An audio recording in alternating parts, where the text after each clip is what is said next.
ખબરોમાં બન્યા રહેવા માટે બેલ આઇકોન દબાવો અને એબીપી અસ્મિતાને સબસ્ક્રાઇબ કરો। उनको सबको नमन करने का भी दिन है, जिनके अथक प्रयासों से हम सब देशवासियों को संविधान मिला है। आज का दिन पूज्य बापू की प्रेरणा को, सरदार वल्लभ भाई पटेल की प्रतिबद्धता को प्रणाम करने का दिन है। ऐसे ही अनेक दूरदर्शी प्रतिनिधियों ने स्वतंत्र भारत के नवनिर्माण का मार्ग तय किया था। देश उन प्रयासों को याद रखे, इसी उद्देश्य से 5 साल पहले 26 नवंबर को संविधान दिवस के रूप में मनाने का फैसला किया गया था।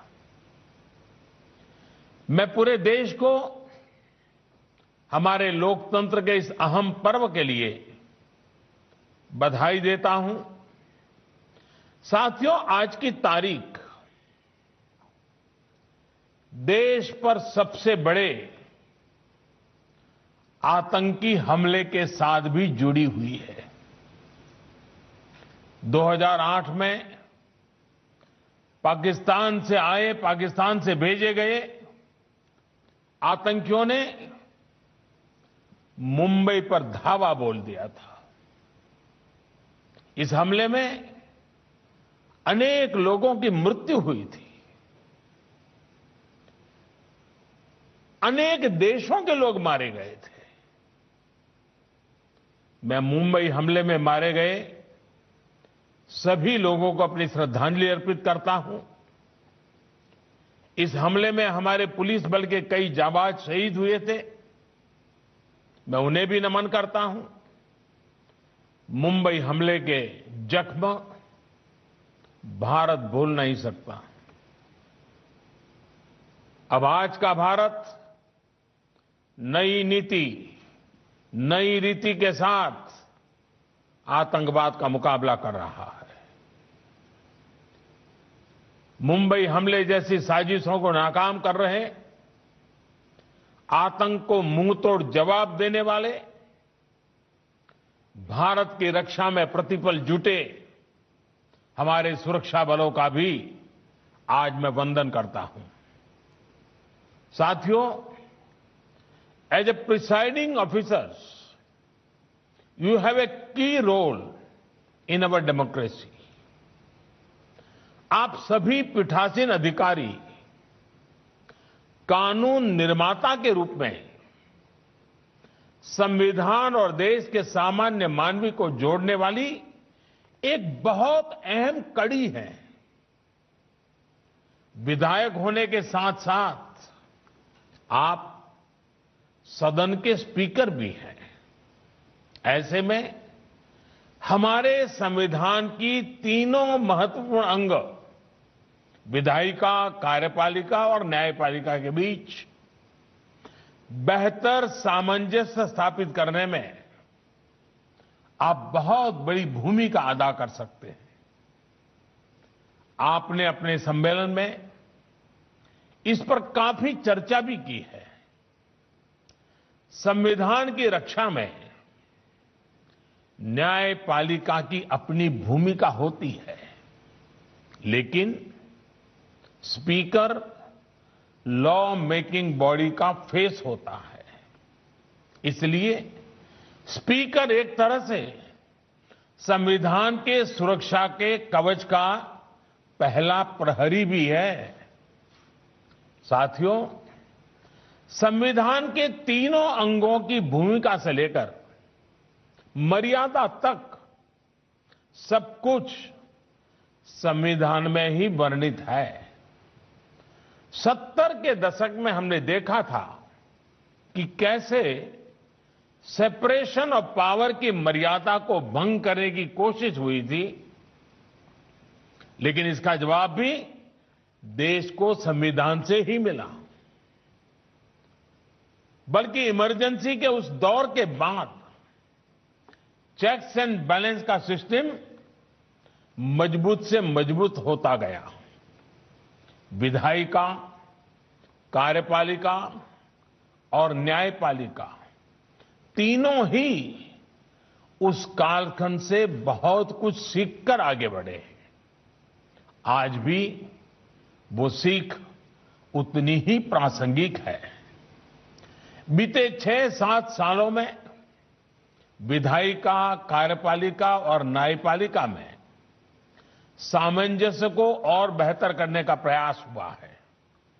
साथियों, इस तरह के प्रयासों का सबसे बड़ा प्रभाव पड़ता है जनता के विश्वास पर। कठिन से कठिन समय में भी जनता की आस्था इन 3 अंगों पर बनी रहती है। ये हमने इन दिनों इस वैश्विक महामारी के समय भी बखूबी देखा है। भारत की 130 करोड़ से ज्यादा जनता ने जिस परिपक्वता का परिचय दिया है, उसकी एक बड़ी वजह सभी भारतीयों का संविधान के तीनों अंगों पर पूर्ण विश्वास है। इस विश्वास को बढ़ाने के लिए निरंतर काम भी हुआ है। महामारी के इस समय में देश की संसद ने राष्ट्रहित से जुड़े कानूनों के लिए, आत्मनिर्भर भारत के लिए, महत्वपूर्ण कानूनों के लिए जो तत्परता और प्रतिबद्धता दिखाई है, वह भी अभूतपूर्व है। इस दौरान संसद के दोनों सदनों में तय समय से ज्यादा काम हुआ है। सांसदों ने अपने वेतन में भी कटौती करके अपनी प्रतिबद्धता जताई है। अनेक राज्यों के विधायकों ने भी अपने वेतन का कुछ अंश देकर कोरोना के खिलाफ लड़ाई में अपना सहयोग दिया है। I want to appreciate all these efforts. In the COVID times, these steps play a leading role in boosting public confidence. साथियों, कोरोना के इस समय में हमारी चुनाव प्रणाली की मजबूती भी दुनिया ने देखी है। इतने बड़े स्तर पर चुनाव होना, समय पर परिणाम आना, सुचारू रूप से नई सरकार का बनना, ये इतना भी आसान नहीं है। हमें हमारे संविधान से जो ताकत मिली है, वो ऐसे हर मुश्किल कार्यों को आसान बनाती है। हमारा संविधान 21वीं सदी में बदलते समय की हर चुनौती से निपटने के लिए हमारा मार्गदर्शन करता है। नई पीढ़ी के साथ उसका जुड़ाव बढ़े, ये दायित्व हम सभी पर है। आने वाले समय में संविधान 75 वर्ष की ओर तेज गति से आगे बढ़ रहा है। उसी प्रकार से आजाद भारत की 75 वर्ष का होना वाला है। ऐसे में व्यवस्थाओं को समय के अनुकूल बनाने के लिए, बड़े कदम उठाने के लिए हमें संकल्पित भाव से काम करना होगा। राष्ट्र के रूप में लिए गए हर संकल्प को सिद्ध करने के लिए विधायिका, कार्यपालिका और न्यायपालिका उसको बेहतर तालमेल के साथ काम करते रहना है। हमारे हर निर्णय का आधार एक ही तराजू से तोलना चाहिए, एक ही मानदंड होना चाहिए, और वो मानदंड है राष्ट्रहित। राष्ट्रहित, यही हमारा तराजू होना चाहिए। हमें ये याद रखना है कि जब विचारों में देशहित, लोकहित, उसके बजाय राजनीति हावी होती है, तो उसका नुकसान देश को उठाना पड़ता है। जब हर कोई अलग अलग सोचता है तो क्या परिणाम होते हैं उसका गवाह आप 2 दिन से जहां विराजमान हैं वो सरदार सरोवर डैम भी उसका एक बहुत बड़ा उदाहरण है।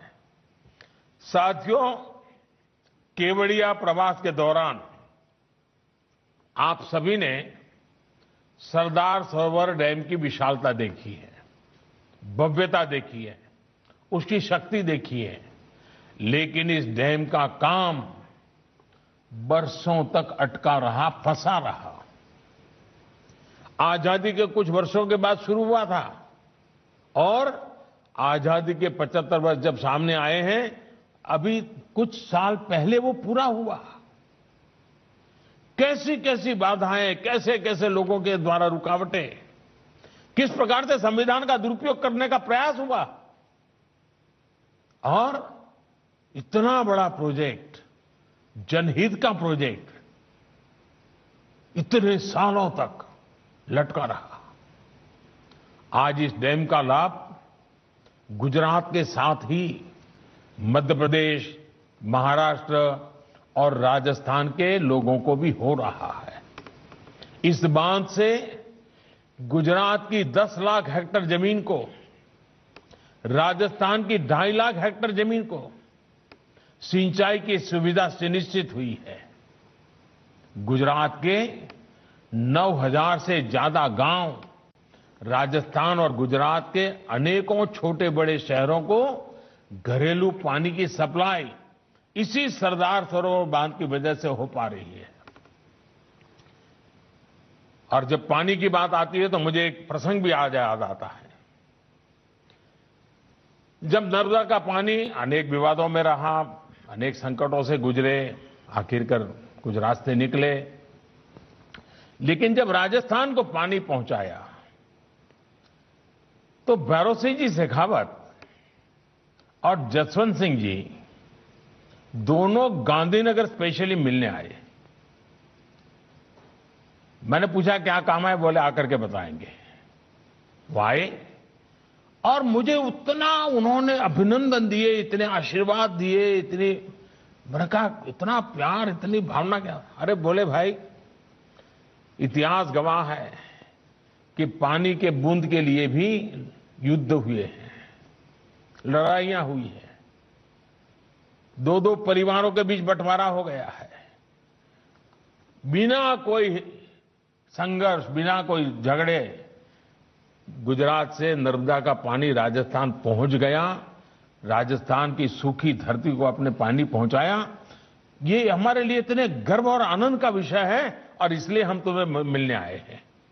आप देखिए, ये काम अगर पहले हुआ होता, इसी बांध से जो बिजली पैदा हो रही है उसका अधिकांश लाभ मध्य प्रदेश और महाराष्ट्र को हो रहा है। साथियों, ये सब वर्षों पहले भी हो सकता था।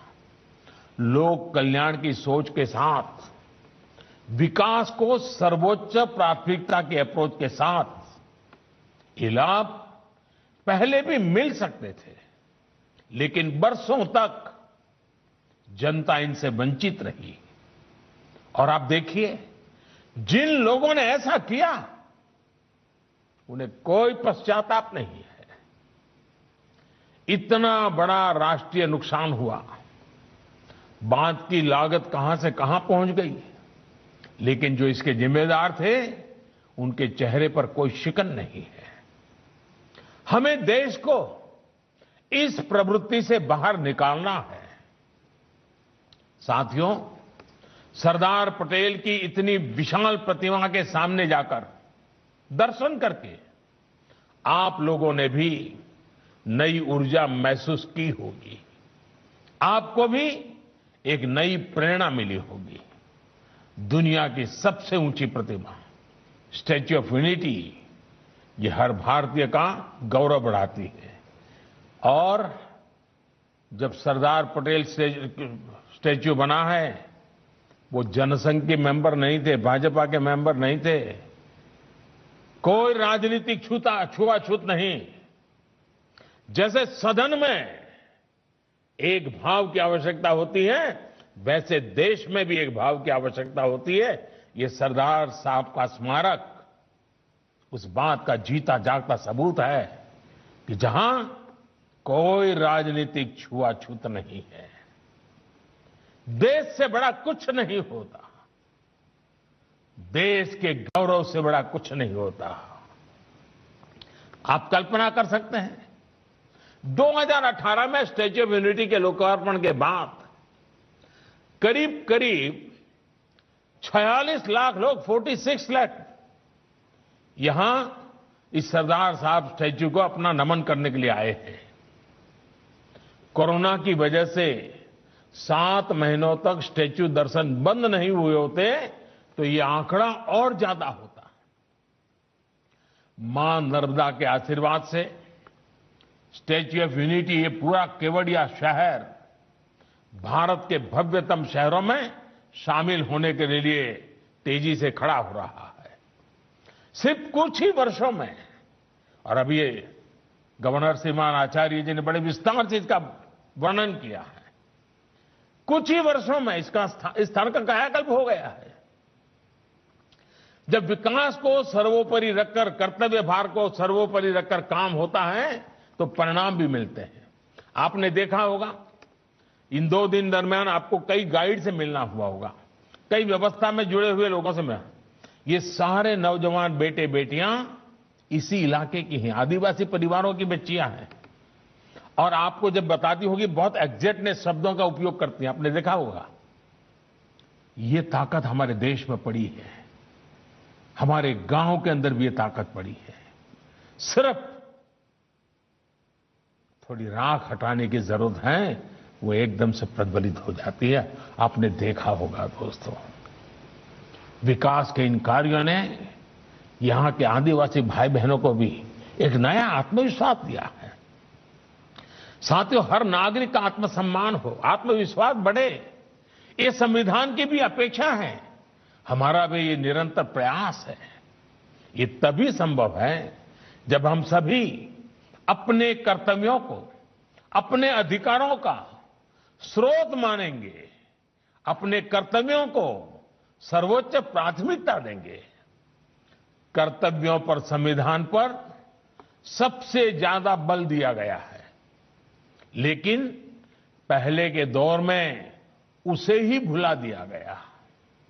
चाहे सामान्य नागरिक हो, कर्मचारी हो, जनप्रतिनिधि हो, न्यायिक व्यवस्था से जुड़े लोग हो, हर व्यक्ति, हर संस्थान के लिए कर्तव्यों का पालन बहुत प्राथमिकता है, बहुत जरूरी है।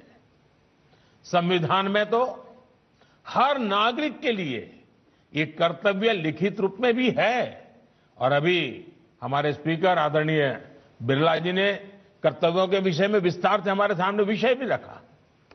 Friend, our constitution has many special features, but one very special feature is the importance given to duties.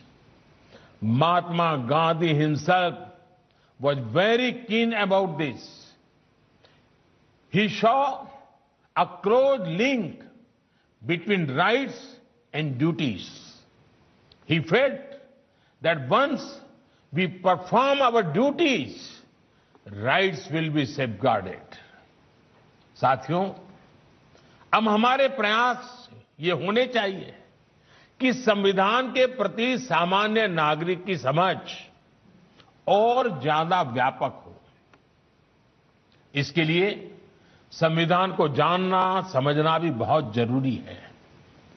आजकल हम सब लोग सुनते हैं KYC, ये बहुत कॉमन शब्द है, हर कोई जानता है।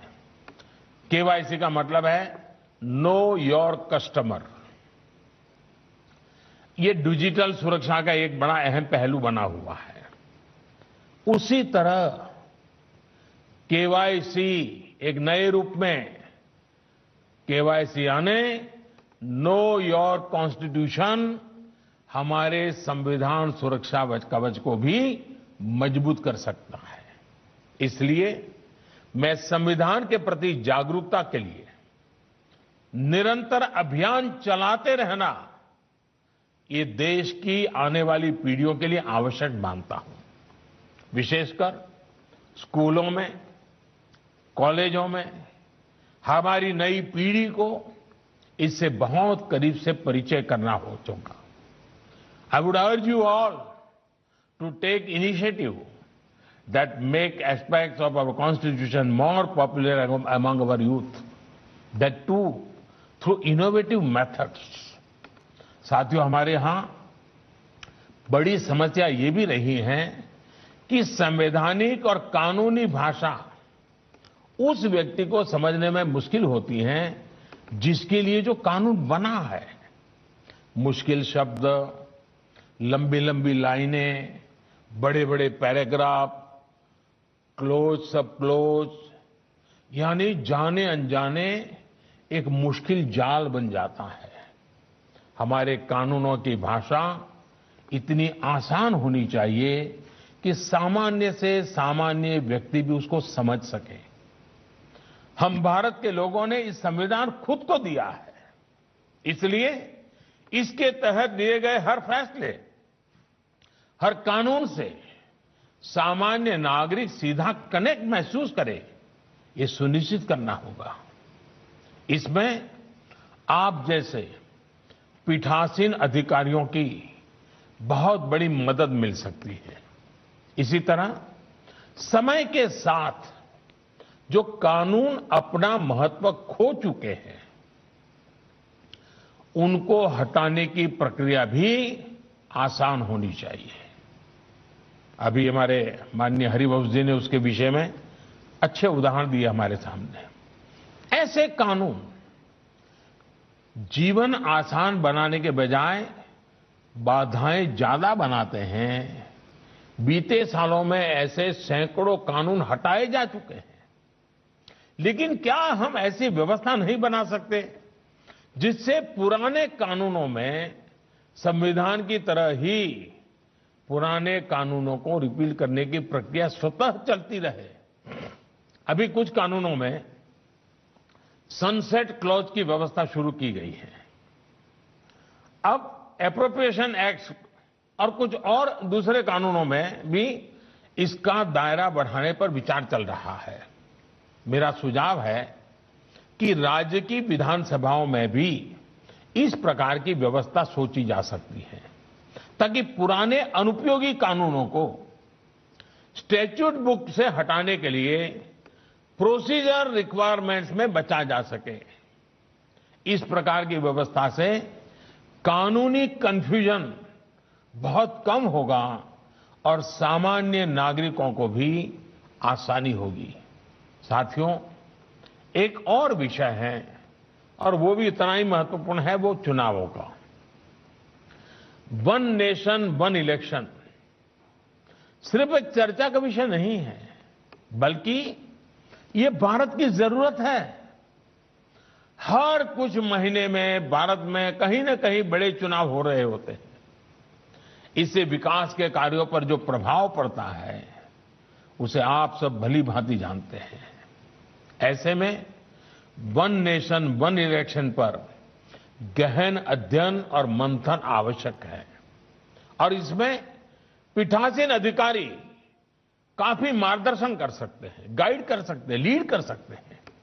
इसके साथ ही लोकसभा हो, विधानसभा हो या पंचायत चुनाव हो, इनके लिए एक ही वोटर लिस्ट काम में आए, इसके लिए हमें सबसे पहले रास्ता बनाना होगा।